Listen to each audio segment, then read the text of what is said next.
De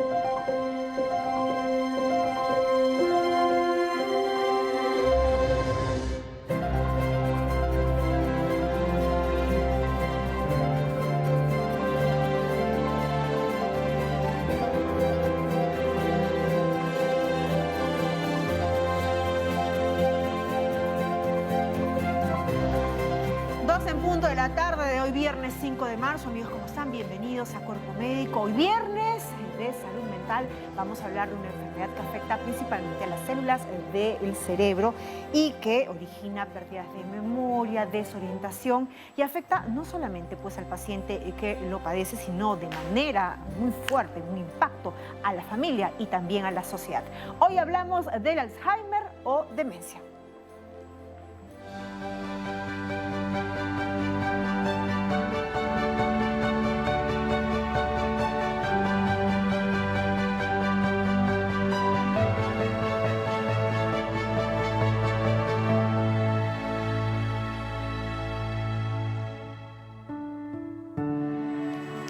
Vamos a hablar de este trastorno que hacen pues que las células del cerebro se vayan degenerando y muriendo, y muchas veces es un proceso, muchas veces no, siempre es un proceso degenerativo, paulatino, que arrastra, impacta de manera directa la calidad de vida de la persona que lo padece, también a la familia, y ahora pues que la esperanza de vida en el mundo se ha incrementado, hay mayores adultos mayores, entonces también hay una mayor prevalencia de esta enfermedad. Hoy vamos a hablar del Alzheimer, de la demencia, así que usted está invitado también a participar con sus preguntas y también, si gusta, con su testimonio, también para hablar de algo muy interesante e importante que viene a colación del tema, que es este síndrome que se le da a los cuidadores, porque impacta no solamente de manera física, sino emocional también a los cuidadores. Vamos a desarrollar ese tema el día de hoy como tema central, pero antes vamos a empezar, como todos los días, dando información en relación a esta pandemia que mantiene en zozobra al mundo entero y también, evidentemente,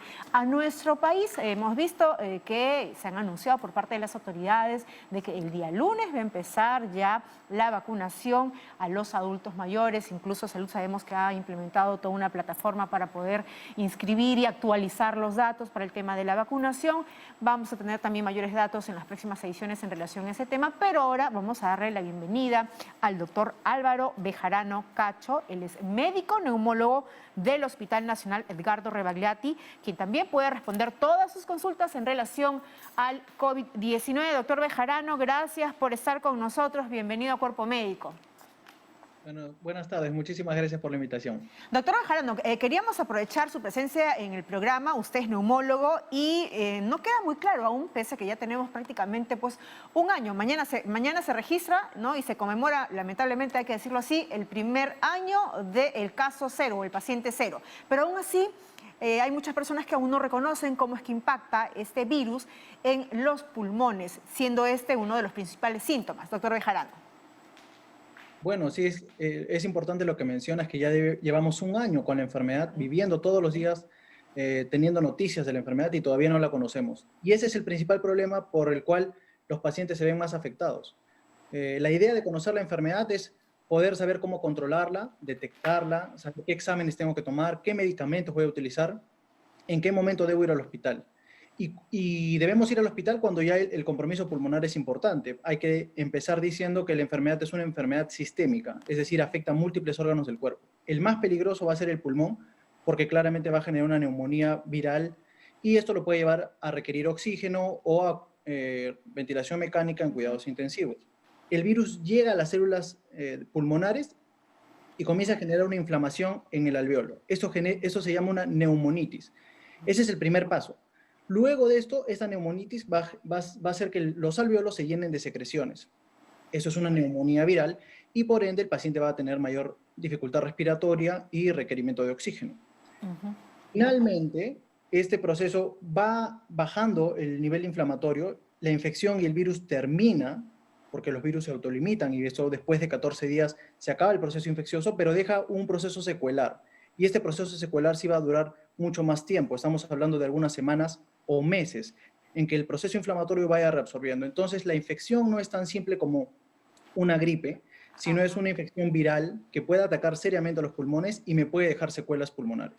Y eso es lo que incluso muchos le han denominado también, ¿no?, el síndrome post-COVID o este COVID largo, ¿no?, que no se presenta, como usted nos ha dicho, en todos los pacientes, al igual que los síntomas no se presentan en todos los pacientes por igual. Doctor, usted ha dicho algo muy importante, ¿no? Estamos ya, mañana se cumple un año de la llegada o del conocimiento del paciente cero en el Perú, pero aún hay mucho desconocimiento en cómo tratar los síntomas y al paciente COVID, y se incurre muchas veces en la automedicación. Hemos pasado en estos 365 días por un sinnúmero de medicamentos, unos más conocidos que otros, que la gente recurre, ¿no?, como si se tratara pues de una cura, cuando ya sabemos que no hay tratamiento ni cura, doctor. Exacto. Lo primero que tenemos que catalogar entonces es definir qué tipo de enfermedad tiene el paciente. Y para decir enfermedad tenemos que decir asintomáticos, leves, moderados, severos y críticos. Los asintomáticos no van a presentar ningún síntoma, solamente van a tener una prueba molecular o antigénica positiva. Los pacientes con enfermedad leve van a presentar síntomas, sí va a ser una enfermedad molestosa, que puede presentar fiebre, dolor de garganta, dolor de cabeza, pérdida del gusto, pérdida del olfato, diarrea, dolores musculares, dolor de las articulaciones, etcétera. Y entonces, sí es una enfermedad con síntomas, pero lo importante es que la saturación está por encima de 94%. Los pacientes con enfermedad moderada tienen ya un componente de neumonía viral en las imágenes, en la tomografía, en la radiografía, pero su saturación persiste por encima de 94%. Entonces sigue siendo una enfermedad moderada. Doctor Bejarano, ¿ahí lo escuchamos? Por otra parte, tenemos la enfermedad severa, que es cuando ya va a tener la desaturación y la saturación de oxígeno cae por debajo de 93%. En ese momento el paciente recién requiere medicamentos, recién requiere oxígeno, probablemente corticoides, anticoagulación. En los otros tipos de enfermedades, cuando la saturación está por encima de 94%, no debemos utilizar corticoides, porque los corticoides generan que haya un proceso más largo. Al mismo tiempo, aumentan la extensión a nivel pulmonar, aumentan la mortalidad en un 30%. Anticoagulación no necesitan en esa etapa porque tienen más riesgo de sangrado que beneficios. Y antibióticos no tenemos que sacarlos también del tratamiento porque los antibióticos van a atacar bacterias. Exacto. Y este es un proceso viral. Les hablaba de una neumonía viral. La neumonía viral no se trata con antibióticos, solamente la neumonía bacteriana. Entonces, estamos encontrando en esta segunda ola que hay muchas más complicaciones en los pacientes por la enfermedad y también por múltiples medicamentos que usan de manera inadecuada. Así que le he llamado a la población para que no se automediquen, uno, y dos, no al exceso de medicamentos en vano. Solamente cuando los pacientes tienen desaturación y previa una evaluación médica, puede utilizar corticoides, anticoagulación y oxígeno a las dosis adecuadas. Pero eso lo prescribe pues un médico, el médico tratante, y es válida esta recomendación y esta exhortación que hace el doctor Bejarano en relación a no a la automedicación. Por favor, hay que acabar con eso, que es incluso contraproducente. Vamos con una consulta para usted, doctor, y la leemos del Facebook. Vamos a ver rápidamente, ahí está. Sebastián Guerrero le pregunta: mis padres tienen más de 50 años y ambos tienen COVID, no presentan síntomas, ¿es necesario que sigan en cuarentena? Doctor Bejarano. El tiempo de aislamiento del paciente en una enfermedad leve, es decir, los que no necesitan oxígeno, es suficiente 10 días de aislamiento. De ahí la posibilidad de contagio es muy baja. Y en los pacientes con enfermedad severa, aquellos que requieren oxígeno, van a tener un periodo de aislamiento de por lo menos 20 días. Después de eso ya no necesitan aislamiento, ni tampoco necesitan ninguna prueba diagnóstica para el alta, ni pruebas rápidas, ni antigénicas, ni moleculares. Doctor Bejarano, pero hay que dejar algo bien claro para que quede así, bien claro en todos los televidentes. Si una persona ha sido diagnosticada con COVID, tenga o no tenga síntomas, tiene que guardar cuarentena en casa. Eso es así, ¿verdad? Incluso los pacientes, si tengo síntomas sospechosos de la enfermedad, dolor de garganta, fiebre, tos seca, falta de aire, inmediatamente debo llevar a aislamiento y hacerme la prueba diagnóstica. En los primeros días, idealmente la prueba molecular o antigénica, pero debo tener aislamiento porque aislándome voy a evitar poder contagiar a mi familia o a los vecinos o a mi entorno. Exacto. De esa manera podemos controlar un poco la enfermedad. Perfecto. Vamos con otra pregunta. Tenemos a Kelly, nos llama desde San Miguel. Kelly, gracias por llamar. ¿Cuál es tu pregunta? Kelly. Kelly, ¿estás por ahí?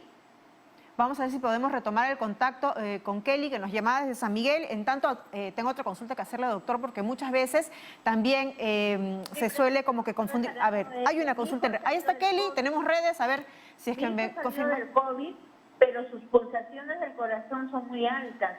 A ver, Kelly, para entenderte bien, ¿quién acaba de salir de COVID? Mi hijo tiene 39 años. Ya. Acaba de salir del COVID, está mejor, pero lo que me preocupa es que sus pulsaciones son muy altas. Llegan a 130, 125. ¿Hace cuánto él fue diagnosticado, Kelly? Kelly, ¿estás ahí todavía? Vamos a ver si en todo caso con esa información, ¿no? El doctor Bejarano puede dar una orientación. Las secuelas que yo hablaba en los pacientes post-COVID van desde los problemas respiratorios, problemas neurológicos, van con problemas cardiológicos también. Entonces, si ya pasó el periodo de la enfermedad, que la enfermedad dura 14 días, desde el inicio de síntomas o desde la prueba diagnóstica, tengo 14 días de enfermedad. Una vez que paso esos 14 días, ya todos los síntomas que presente van a ser síntomas secuelares de este síndrome post-COVID. Puede haber problemas de taquicardia y entonces los pacientes, después que salen de la enfermedad, deben tener un control al mes, idealmente por neumología y en algunos casos por cardiología. Entonces la recomendación para la persona que llamaba era poder tener un control por cardiología, porque puede dejar secuelas a nivel cardiológico y aumentar el ritmo cardíaco. Perfecto, vamos ahora a Pueblo Libre. Ángela, gracias por llamar. ¿Cuál es tu pregunta? ¿Qué tal? Buenas tardes. Hola, Ángela. Sí, quisiera hacer dos preguntas. Al doctor quisiera preguntarle si recomienda a cualquiera comprar el pulsioxímetro, si es recomendable ahora que estamos viviendo esta pandemia. Y la segunda pregunta es, si un adulto mayor no tiene seguro, ¿cómo podría obtener el beneficio de la vacuna? Perfecto. Muchas gracias, Ángela. Doctor. Muy bien. La primera pregunta es básico tener todos un pulsoxímetro en casa. Es muy importante porque el oxímetro va a marcar en que un paciente tenga enfermedad severa o no. Y entonces tengo que saber en qué momento voy a cambiar el plan y va a necesitar oxígeno. Entonces el oxímetro sí es muy importante. Tenemos que saber también controlarlo, por lo menos tenerlo en el dedo medio. Podemos medir en una mano, si está muy bajo en la otra mano, y dejarlo el pulsoxímetro por lo menos unos 20 segundos para que detecte una saturación adecuada. Entonces sí es muy, muy importante, igual que el termómetro. Esos dos instrumentos debemos tener en casa ahora para detectar los síntomas de alarma. Y el tema de las vacunas, ahora, bueno, hay una inscripción para el tema de salud con las vacunas, pero no es una inscripción obligatoria porque igual todos los pacientes asegurados deberían entrar en listas de vacunación.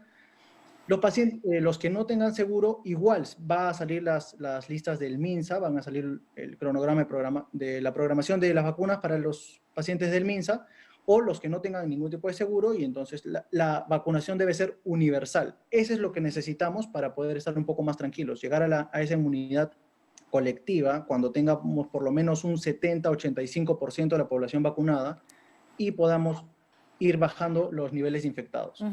Ahí hay que hacer la precisión que el gobierno peruano, ¿no? Las autoridades han señalado que se está garantizando la llegada paulatina, también sabemos, de las vacunas para todos los ciudadanos peruanos que incluso firmen su consentimiento, porque va a ser una vacunación voluntaria. Así que no se preocupen por ese lado. Lo que se está dando, sabemos, a través de salud es una actualización de datos, ¿no? Si en caso se tuviese que dar. Vamos con otra consulta, doctor Bejarano, la leemos del Twitter rápidamente, a ver si ya la vemos en pantalla. Y dice Carmen Soriano: mi hija tiene cuadros depresivos desde que empezó la pandemia, está yendo al psicólogo y está en tratamiento. ¿De qué otra forma puedo ayudarla? Bueno, esta es una pregunta bastante compleja, doctor. La verdad es que tenemos estos problemas porque muchos de los pacientes están viviendo más de un año en cuarentena, más de un año con ciertas limitaciones, no poder desarrollar sus actividades normales, tenemos problemas económicos de distinta índole y obviamente eso afecta a la salud mental de los pacientes. Entonces es importante que pueda tener un apoyo psicológico. Necesitamos un apoyo psicológico en los pacientes antes de que se infecten.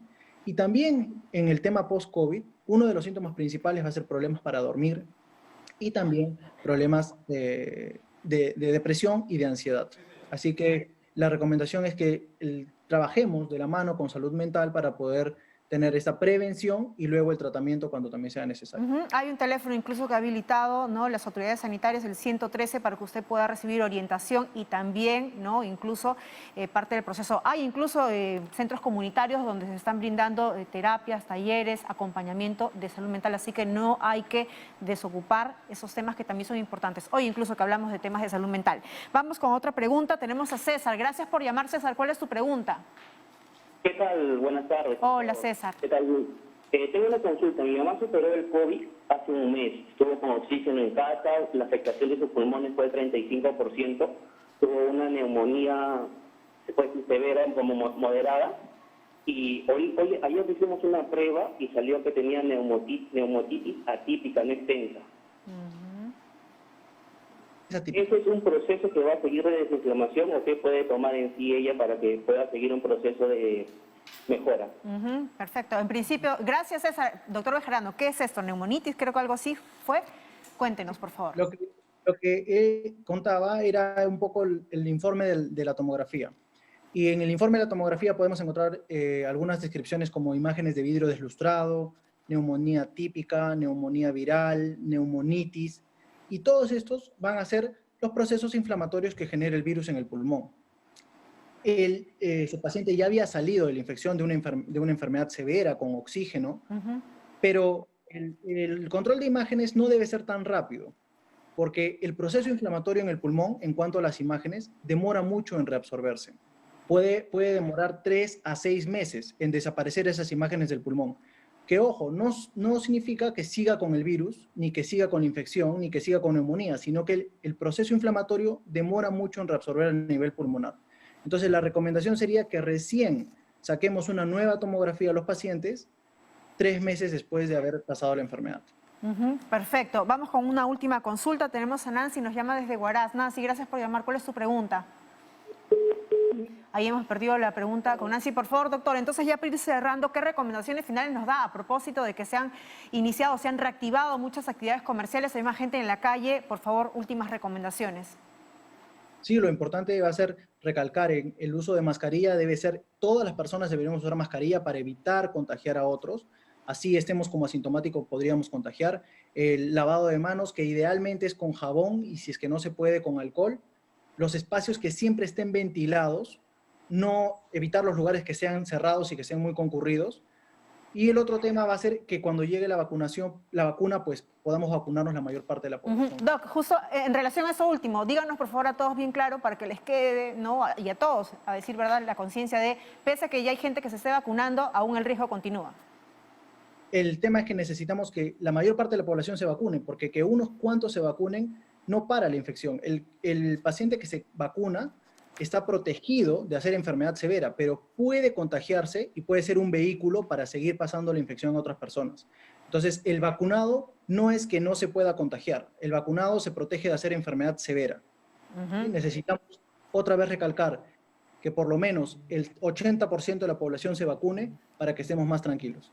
Prueba de ello es lo que está ocurriendo en Reino Unido, donde la población está siendo vacunada y aún así hay cifras muy altas de mortalidad del nuevo coronavirus. Muchísimas gracias, doctor. Hemos estado hoy día con el doctor Álvaro Bejarano Cacho, quien es médico neumólogo del Hospital Nacional Edgardo Rebagliati. El día de hoy fue el que absolvió todas las consultas en relación al COVID-19. Muchas gracias, doctor Bejarano. Ahora sí, hablando pues de vacunación, sabemos que hay muchos médicos que fueron ya inoculados o se les aplicó la primera dosis de la vacuna. Bueno, ya pasaron los 21 días. Vamos a ver un videíto en relación a la segunda dosis que fue aplicada a estos médicos que están pues en la primera línea de batalla.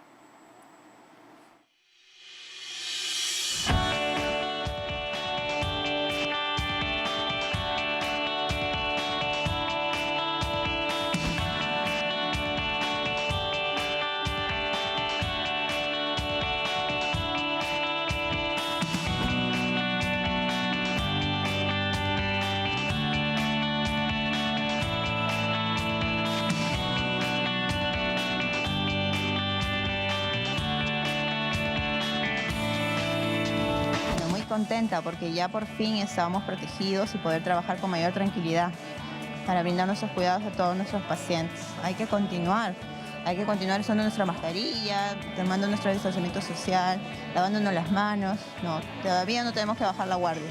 hay que continuar cuidándonos. Para mí es muy importante recibir esta segunda dosis porque ya estamos con la protección que nos brinda la vacuna. Estamos expuestos todavía a infectarnos con el coronavirus. Por eso es importante que sigamos manteniendo el uso de las medidas que son sumamente importantes, como el uso de la mascarilla, el protector facial y mantener la distancia con otra persona de 2 metros.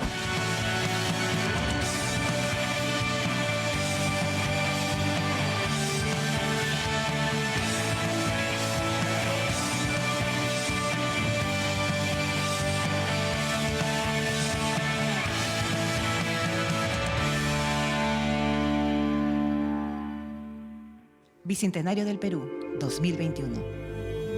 Gobierno del Perú. Ahí está, y nosotros también con paciencia debemos esperar la oportunidad cuando nos toque de acuerdo a este Plan Nacional de Vacunación, ¿no?, para que nos coloquen la vacuna. Nosotros también pondremos el hombro en su momento preciso. Ahora sí, vamos a cerrar todo el tema COVID y vamos a entrar ya directamente al tema central de hoy. Usted ya lo sabe, viernes es temas de salud mental. Hoy día vamos a hablar de una enfermedad bastante triste, no solamente para los pacientes, sino para la familia, para la persona encargada de cuidarlo y que supone un desgaste físico y también emocional muy fuerte. Hoy hablamos del Alzheimer o la demencia. Vemos una nota y entramos ya de frente con sus preguntas.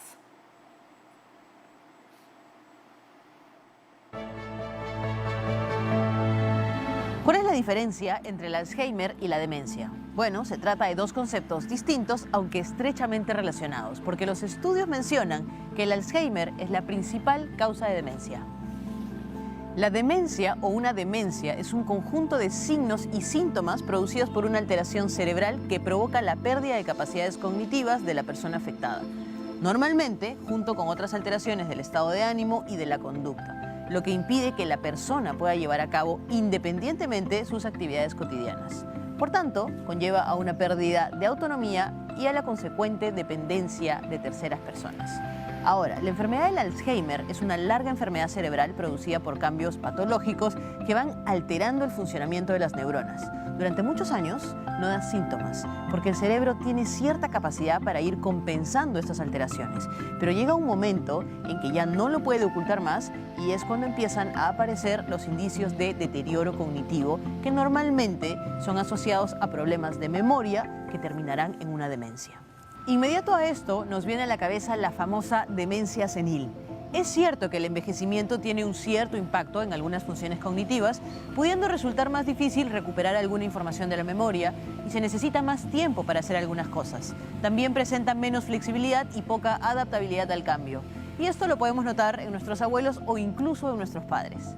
Pero no obstante, el envejecimiento no es una causa de demencia y con esto debemos tener en cuenta que hay muchas personas que llegan a edades muy avanzadas con sus capacidades cognitivas casi intactas. Entonces, la demencia senil como tal no existe. Es un término que se solía emplear con frecuencia cuando no se tenía tanto conocimiento acerca de los distintos tipos de demencia y sus causas. Finalmente, y sabiendo que hoy en día la enfermedad del Alzheimer es la causa más frecuente de demencia, es muy probable que muchos de los casos que se atribuyeron erróneamente a demencia senil fueran en realidad demencia por Alzheimer. Esperamos, amigos de Cuerpo Médico, que esta información haya sido de ayuda para poder dar pie a la información de nuestros especialistas. Muchísimas gracias.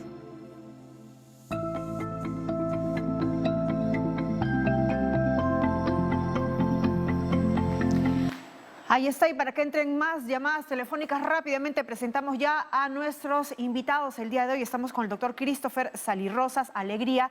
Él es médico psiquiatra de la Dirección de Adultos y Adultos Mayores del Instituto Nacional de Salud Mental. Y también estamos con el doctor Alejandro Calvo Molina, médico neurólogo, jefe del Servicio de Neurología Vascular del Hospital Nacional Edgardo Rebagliati. Bienvenidos a ambos y tenemos ya una primera pregunta. Tenemos a Vilma, nos llama desde Santa Anita. Vilma, bienvenida. ¿Cuál es su pregunta? Buenas tardes, doctores, muy amables. Mi consulta es, ¿cuáles son los primeros síntomas de una persona con Alzheimer que notaríamos y sería una alarma para acudir a un especialista? Muchas gracias. Muy bien, muchísimas gracias a ti, Vilma. Doctor Salirrosas, ¿qué orientación le podemos dar a Vilma? Sí, buenas tardes con los Hola. televidentes. Los síntomas que aparecen al inicio de la enfermedad de Alzheimer tienen ciertas características y no son exactos. pueden haber algunos cambios de conducta en el abuelito, en el adulto mayor, que notan una diferencia, un tanto más irritables, un tanto diferentes en su trato. Pero eso va asociado a ciertos cambios de menos a más en la capacidad para recordar algunos hechos o algunas situaciones de la vida cotidiana. Esto es muy sutil y obviamente a medida que pasan los días se va notando y llama la atención a la familia porque el normal funcionamiento, la normal actividad del abuelito empieza a tener ciertas diferencias y llama la atención. Estos cambios son los que necesitamos observar y obviamente puntualizar.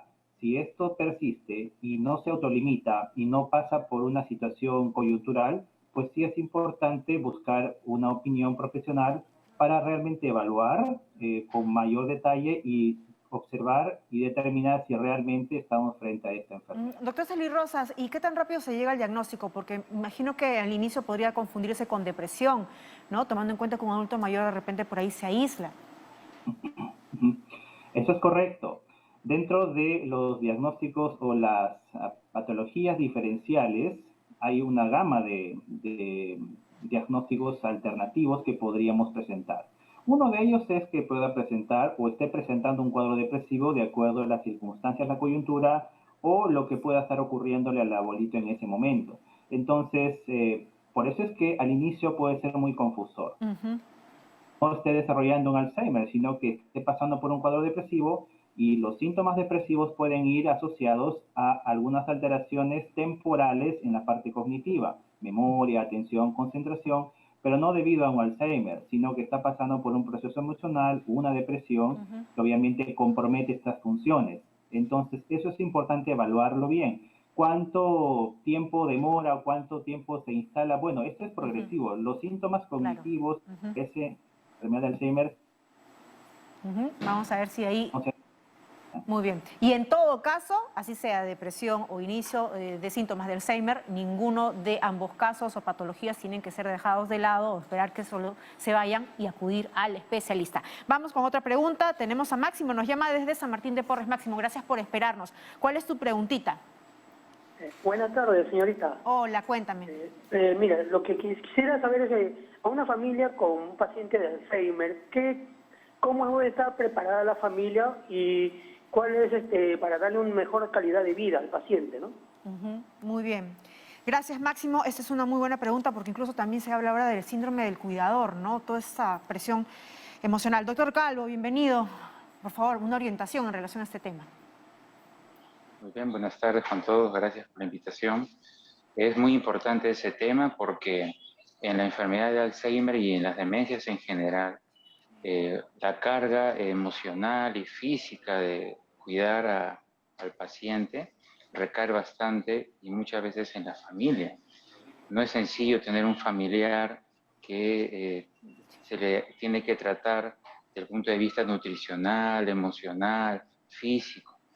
Entonces, es muy importante que a la familia también se le dé un apoyo psicológico o psiquiátrico para que ellos puedan sobrellevar este problema, ¿no? En casa, porque el paciente con Alzheimer llega un momento donde ya no tiene conciencia de enfermedad, donde en ese sentido prácticamente podría decirse que al menos de forma consciente la persona no está sufriendo, pero la familia que está viendo a su ser querido en un estado demencial, de deterioro, tiene pues que llevar ese problema a cuestas y muchas veces es duro eso. Entonces, a los familiares se les recomienda que ese cuidado debe estar distribuido entre ellos, no solamente a una persona, darle esa carga. Idealmente, en la medida de las posibilidades económicas de cada uno, es bueno tener a alguien que no sea un familiar, sino alguien quizás contratado, que pueda ocuparse de eso para que no sea directamente la familia la que vea eso, aunque eso obviamente está supeditado a la capacidad económica de cada uno, ¿no? Pero en todo caso, doctor Calvo, lo que sí sugiere es que esta responsabilidad del cuidador pueda ser distribuido por horas, por días y de repente por todo el grupo, el núcleo familiar, ahora pues que estamos en pandemia también. Sí, y en realidad eso es importante porque con cierta frecuencia la persona que lleva esa carga es el cónyuge. Y el cónyuge muchas veces es una persona que también tiene una edad avanzada. Exacto. Y quien tiene más dificultades todavía para poder atender al paciente. Entonces, la idea es que esa atención, en la medida de lo posible, se distribuya entre todos los familiares involucrados para que así no sea solo una persona la que tenga que afrontar este problema. Perfecto, muy bien. Vamos a hacer una pausa, ¿qué les parece? Y regresamos. Estamos hablando hoy, viernes de salud mental, de Alzheimer y demencia. Ya regresamos.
Vamos con más preguntas. Muchas gracias por su preferencia. Hoy estamos hablando en Cuerpo Médico de Alzheimer. Tenemos a Ángela, nos llama desde Arequipa. Ángela, gracias por llamar. ¿Cuál es tu pregunta? Buenas tardes, muchísimas gracias. Lo que pasa es que tengo a mi abuelita de 85 años y con el paso del tiempo, de los años, ella se olvidaba de las cosas, pero ahora ya es mucho más fuerte. Digamos, no se va a la cocina por hacer algo y se olvida y tiene que regresar. O le hacemos hacer ejercicios para la memoria, unos libros, y tampoco puede recordarlos bien, no puede manejarlos bien. Entonces quería saber si eso es un síntoma y qué podríamos hacer y si es que se puede prevenir el Alzheimer en un futuro. Y yo también, que soy joven, de repente no lo sé, me olvido mucho las cosas, o sea, más de lo normal. ¿Cuántos años tienes, Ángela? Yo tengo 25. Muy bien. Y también quería saber qué es un síntoma para un futuro y si solo sucede en la vejez. Perfecto, muy bien. Muchas gracias, Ángela. Doctor Salí Rosas. Sí, bueno, son varias preguntas y muy interesantes, creo que son muy pertinentes para poder hablarlas y abordarlas. Bueno, con respecto a la abuelita, la señora adulta mayor, bueno, de todas maneras está presentando problemas con la memoria. Entonces, ella está presentando olvidos en las actividades de la vida cotidiana, del día a día, la memoria de trabajo que le llamamos. Entonces, esa dificultad necesariamente requiere ser evaluada, porque es un síntoma, obviamente un síntoma no hace el diagnóstico.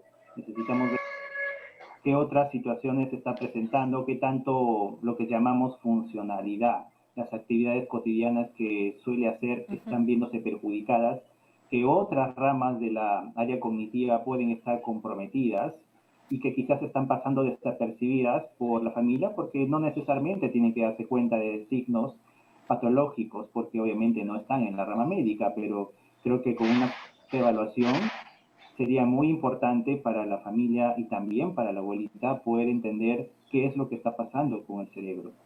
Ahora, también han mencionado un detalle importante sobre cómo prevenir, ¿no? En realidad, no hay una evidencia contundente que pueda haber alguna estrategia o abordaje que prevenga Alzheimer, así como tal. ¿Okay? No tenemos esa información en este momento.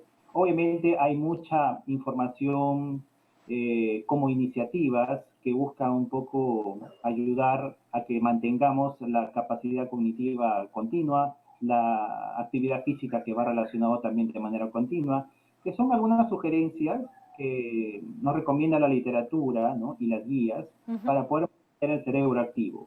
Pero como tal, no está asociado a una característica que prevenga Alzheimer. Ese término no existe de manera comprobada.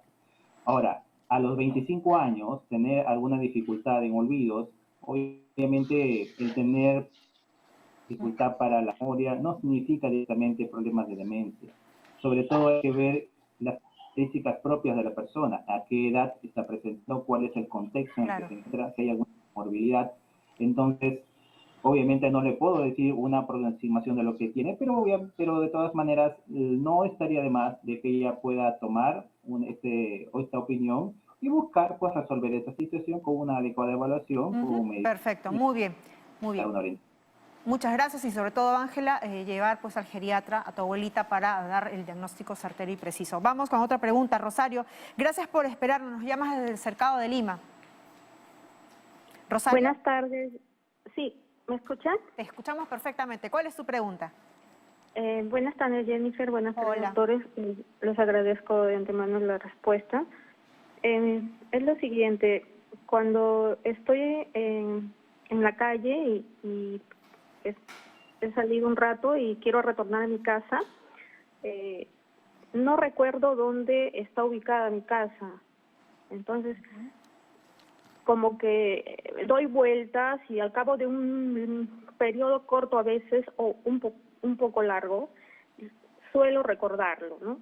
Esto me pasa a veces, ya desde hace un tiempo, tengo 54 años, y también siento que tengo algunos problemas cognitivos, que lo he notado cuando hago mis actividades cotidianas o en el trabajo.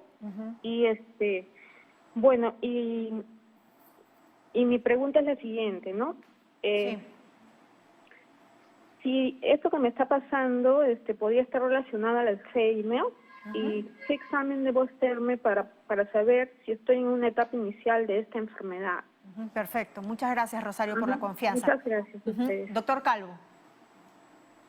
Sí, es una pregunta muy importante y que en realidad es muy frecuente. En consultorio de atención de neurología se ve mucho a personas que se quejan de olvidos, ¿no? Y el olvido en realidad es el síntoma cardinal inicial de la enfermedad de Alzheimer. Pero el olvido como una queja subjetiva de las personas es muy frecuente y se presenta a cualquier edad, no solamente en la ancianidad, también en personas jóvenes. Entonces, lo importante es determinar si el olvido, entre comillas olvido, que presenta la persona, tiene algunas características que puedan sugerir un problema de memoria, porque el olvido como queja subjetiva generalmente tiene relación más con un problema en la dificultad que la persona tiene para atender las cosas. La atención en muchas personas se dispersa y uno está haciendo algo pensando en otra cosa porque tiene muchas cosas en la mente, va a la tienda y cuando llega a la tienda ya no se acuerda para qué había ido a la tienda porque mientras estuvo caminando hacia la tienda ha estado pensando en todos sus problemas. Entonces, muchas veces los olvidos, entre comillas, de las que las personas se quejan, tienen más que todo relación con problemas en la capacidad de atención y a su vez la capacidad de atención se puede dispersar en muchos problemas que no son peligrosos, que no son degenerativos, como por ejemplo la ansiedad, entre otros. Y respecto a qué examen hay que hacer para poder diagnosticar un cuadro demencial, en realidad en estos casos los exámenes auxiliares no son tan importantes. Lo más importante es la evaluación directa que uno le puede hacer al paciente en su aspecto de su atención, de su concentración. ¿Con qué especialista tendría que acudir, doctor Calvo Rosario? Bueno, tendría que ir con un neurólogo para poder hacer una evaluación de esos aspectos y poder determinar si es que tiene algún compromiso en su memoria o de otras formas. El hecho de que olvide cuando salga dónde queda su casa, ¿podría ser un síntoma de algo que evidentemente afecta su funcionalidad? Bueno, sin duda le está generando dificultades, pero ya habría que ver con cuidado exactamente qué tipo de problema está generando esa sensación que ella tiene, ¿no? Perfecto, acudir entonces al especialista, neurólogo, ha dicho el médico. Vamos con Marta, nos llama desde Chorrillos. Marta, gracias por llamar. ¿Tu pregunta? Buenas tardes. Sí, yo tengo a mi suegra que tiene 80 años y a la hora que nosotros nos reunimos y conversamos se olvida de las cosas porque nos pregunta a cada momento lo mismo. ¿Qué debo hacer? ¿Dónde la puedo llevar? Ya que ella no tiene ni seguro, ni SIF, nada de eso. Gracias por su respuesta. Muchas gracias, Marta. Doctor Sally Rosas. Sí, claro. Nuevamente, ¿no? Muy parecido a lo que está ocurriendo en la serie de preguntas, ¿no? El síntoma que está describiendo la televidente tiene que ver pues con una dificultad para poder fijar la información, quizás, o los olvidos que está presentando la abuelita al momento de que pues se le da información y no lo recuerda, ¿no? Como tal es un síntoma, y ese síntoma necesita ser evaluado y verlo en conjunto, y ver, como lo comenté hace un momento, cuál es el contexto de esta presentación y qué otras áreas cognitivas podrían estar comprometidas eventualmente. Creo que el primer paso es que sea evaluado por el médico especialista del adulto mayor, el geriatra, para que pueda mirar un poco y determinar si existen algunos signos de alarma dentro de su propia evaluación y hacer la derivación correspondiente de ser el caso. En el caso de que no tenga seguro, ¿dónde podría acudir, doctor? Esa fue la segunda pregunta. El Ministerio de Salud tiene a su disposición todos los puestos y centros que están para poder atender a toda la población. Perfecto. Vamos con una última pregunta. Tenemos a Magdalena, nos llama desde San Borja. Magdalena, gracias por llamar. ¿Tu preguntita cuál es?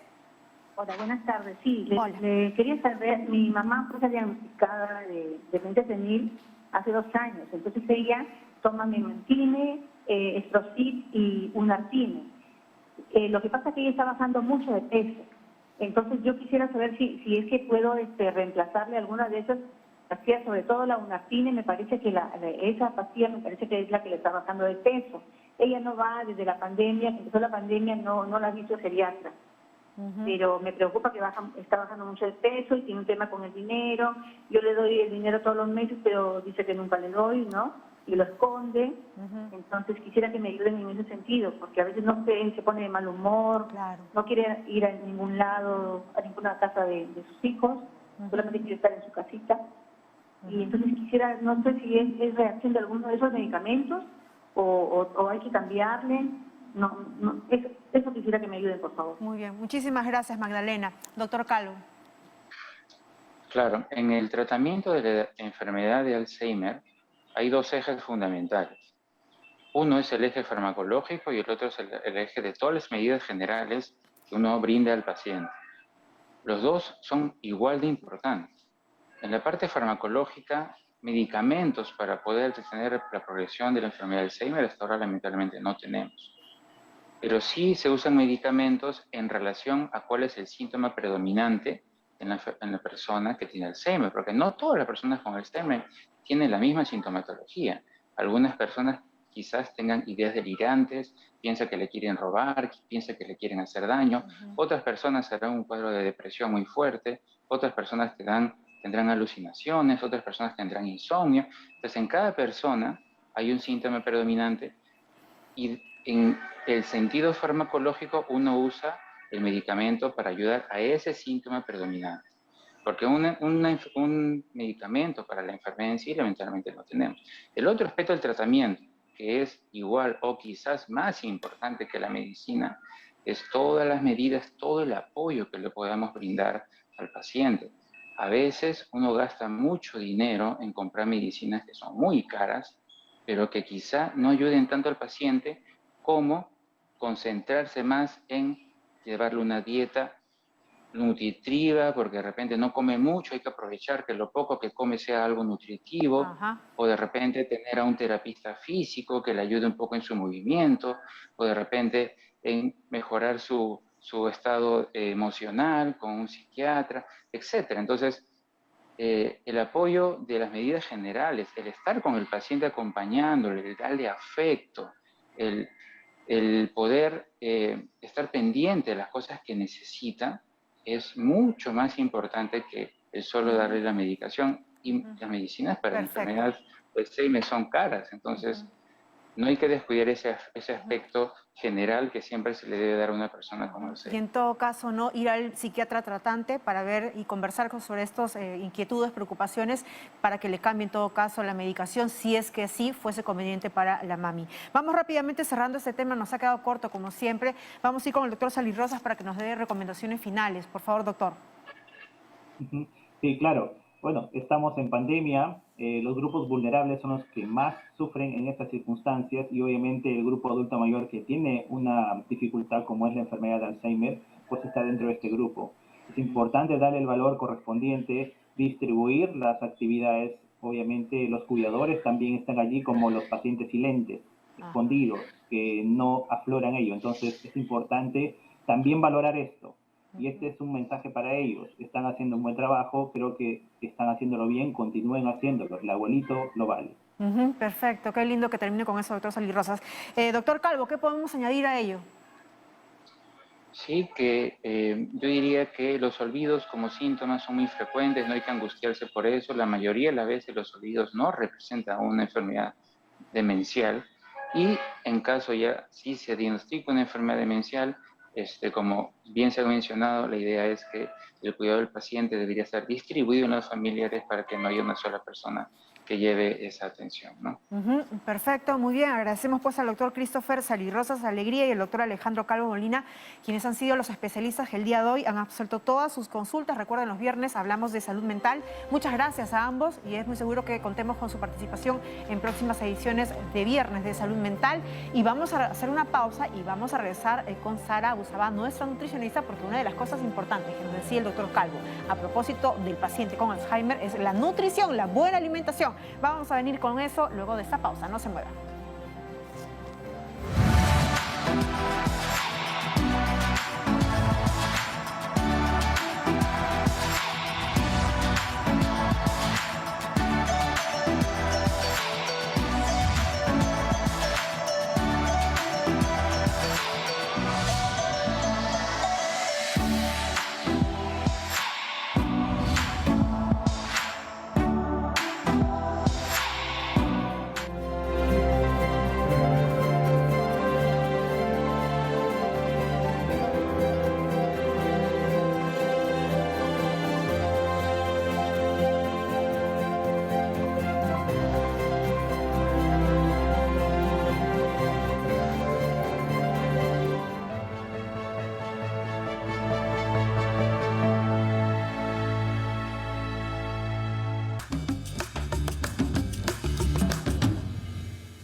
Amigos, muy buenas tardes. El día de hoy, como hemos aprendido en el programa, el Alzheimer es una forma de demencia senil, que de hecho tiene un componente hereditario, pero también hay factores en la salud que pueden contribuir y, por supuesto, la nutrición tiene que ver. De hecho, hay muchas investigaciones en el mundo para ver de qué manera podemos prevenir o mejorar los síntomas con alimentos o nutrientes que, digamos, contribuyen en ese proceso de toda esta parte del sistema nervioso que es tan importante justamente para la parte cognitiva. Desde ya lo que les quiero presentar el día de hoy no son alimentos que van a curar, por favor, la enfermedad, no confundamos, sino que son alimentos que contienen nutrientes que son buenos o más convenientes en estas situaciones de demencia senil como lo es el Alzheimer. Y uno de los que nos dicen las investigaciones es que aquellas personas que consumen pescado graso, es decir, que tienen omega 3, como los que estamos viendo en esta oportunidad, y se los voy a mostrar. Aquí tengo, por ejemplo, la sardina y tengo aquí también la doncella, que no es tan rica en omega 3, pero ahorita les digo por qué la estoy presentando. Son personas que tienen menor posibilidad de desarrollar Alzheimer a pesar de su riesgo genético o hereditario. Entonces, lo primero que tenemos que tener en cuenta respecto de la prevención es que el pescado tiene que estar presente. Y vamos a enfocar nuevamente aquí a la sardina, que la tengo justamente en esta latita. El contenido de omega 3 en los pescados enlatados se conserva, se mantiene. Entonces, si ustedes viven en una zona donde no hay pescado fácilmente, pueden optar por la versión enlatada como la sardina, la anchoveta, el pejerrey, incluso el atún, el bonito o la caballa que viene en lata. Ahora, mucho cuidado con las espinitas a la hora de masticar en este paciente que tiene Alzheimer. Como hemos aprendido, las capacidades funcionales de la persona varían entre un caso y otro. Entonces hay que tener mucho cuidado y observar en el momento que está masticando. Por ejemplo, y eso es el otro motivo por el cual les trajimos la doncella, que es un pescado de carne muy suave, que no tiene muchas espinas y que es de pronto más fácil para darle una buena fuente de proteína, a pesar de que no tiene mucho omega 3, a diferencia de los que he mencionado. No solamente estos pescados en lata, por favor, si tenemos un pescado fresco que podemos hacer en casa, es mucho mejor todavía, pero ahí vamos a tener la previsión de no freír el pescado que tiene omega 3 porque la temperatura tan elevada de la fritura pierde ese omega 3. Mejor es al horno, al microondas, al vapor, en un sudadito, en un escabeche. Y es más, aquí los invito a que ustedes me cuenten cómo preparan el pescado en casa y de pronto sacamos una recetita que podemos compartir con todos nuestros televidentes a lo largo y ancho de nuestro país. Otra de las cosas que tenemos que tener en cuenta es que es muy importante la circulación sanguínea, porque esa carga oxígeno que lleva hasta nuestro cerebro.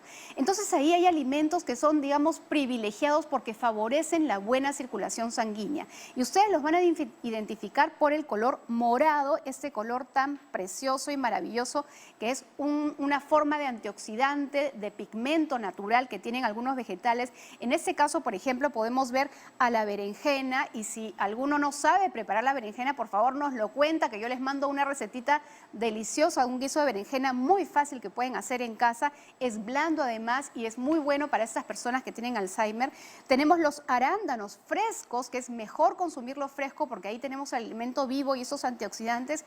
Y por supuesto, no vamos a dejar de mencionar a este maíz, que es un producto en el cual todos los peruanos debemos sentirnos orgullosos, que a pesar de que cualquiera lo quiera sembrar en otra latitud fuera de nuestro territorio, no va a crecer ese maíz morado. Así que tenemos que, digamos, aprovecharlo en un refresco como la chicha morada, que puede servir para hidratar a lo largo del día a este paciente con Alzheimer. Y si tenemos esta dificultad que se atora con líquidos, una buena alternativa es preparar una mazamorra morada con este maíz, que además podemos colocarle guindones o guindas que también tienen el mismo color, que enriquecen además el valor energético de esta preparación, que a veces se necesita justamente cuando el paciente con Alzheimer no mastica bien o no quiere comer tanto, ¿no? Entonces, esa es una buena manera. Otro de los problemas que tenemos que, digamos, prevenir desde la nutrición es que estas arterias, por la misma circulación, estén limpias, es decir, que no se llenen de grasa, que no se nos taponeen, por ejemplo, con colesterol. Y justamente hay alimentos que pueden ayudarnos a bajar este colesterol y porque tienen un tipo de fibra. Vamos a presentar aquí, por ejemplo, tenemos esta semilla de chía, que la tienen acá, estos granitos. Perdón, voy a utilizar la mano porque quiero levantar los granitos para que ustedes lo vean, ¿no? Estos granitos de chía. Tenemos también aquí la avena, la voy a levantar aquí. Estas son hojuelas de avena y esta es la manera como debemos presentar, porque la avena también la tenemos, por ejemplo, en la versión en polvo o en harina, pero en hojuela tiene esta fibra soluble que cuando ustedes la van sancochando, esta avena se va poniendo como más espesa por el almidón, pero también por su fibra.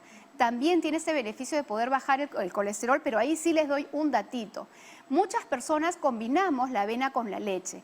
La avena tiene un antinutriente, es decir, que interfiere con la absorción de calcio de la leche. Entonces, para que esto no ocurra, por favor, primero sancochamos la avena, esta que las ven acá, la sancochamos, y una vez que está cocida, recién ahí vamos a colocarle la leche, que puede ser una leche de vaca, descremada, sin lactosa, la que ustedes prefieran. Y tenemos acá también las semillas de linaza, que también pueden servir como agua de tiempo. Ustedes simplemente la hierven, la dejan ahí hervir, esperan que se forma una suerte de gel, y esa fibra, ese gel es lo que va a ayudar a bajar el colesterol y nuevamente como agua de tiempo. Y esta raíz que tenemos acá, a ver, que quiero mostrarla porque a veces hablo del yacón y es increíble, pero quiero confesar algo que me mata mucho, que hay gente que me dice, ¿cómo es el yacón? No conocen el yacón, por favor. Tenemos que conocer el yacón, esta raíz tan buena, que lo único que tienen que hacer es justamente pelarla, cortarla en rodajas y como si fuera una fruta la consumen en todas las edades, pero especialmente en el paciente que tiene Alzheimer, para ayudar a cuidar estas arterias. Y finalmente, muy asociado está a aquellas personas que digamos tienen en su conjunto la demencia senil y además tienen diabetes, y siempre voy a hacer referencia a las frutas porque me lo preguntan muchísimo, ¿qué fruta puedo comer si tengo diabetes? Y estas que mostramos acá son las más convenientes porque tienen poca cantidad de azúcar. es un sabor agradable, tiene muy buenos antioxidantes y es, digamos, mejor para cuidar. Miren las fresas, este color maravilloso que tiene la fresa, el aguaimanto, que no dejemos de incluirlo, por favor, en nuestra dieta, la mandarina y las frambuesas, que además tienen la particularidad de tener bastante líquido y contribuyen con la hidratación de este paciente con Alzheimer. Jennifer, espero que te haya gustado y de hecho vamos a tomarnos en un ratito esta chicha, así que si quieres la vamos a compartir acá. Claro que sí, buenísima toda la mesa porque nos has dado toda la variedad desde frutas, ¿no? El tubérculo, las verduras, incluso la proteína animal para poder mejorar y alimentos convenientes pues, para el paciente con Alzheimer. Así es, así es. Muchísimas gracias, Sarita. Gracias a ustedes. Muy bien, momento de decir gracias por su preferencia toda esta semana. Recuerde que Cuerpo Médico va en vivo de lunes a viernes de 2 a 3 de la tarde. Usted puede volver a ver el programa de hoy a las 10 de la noche. El lunes hablamos del golpe del calor. Que tenga usted buen fin de semana. Yo me voy colocándome mi mascarilla como siempre. Lo que usted tiene que hacer si es que sale de casa. Chao, buen fin de semana.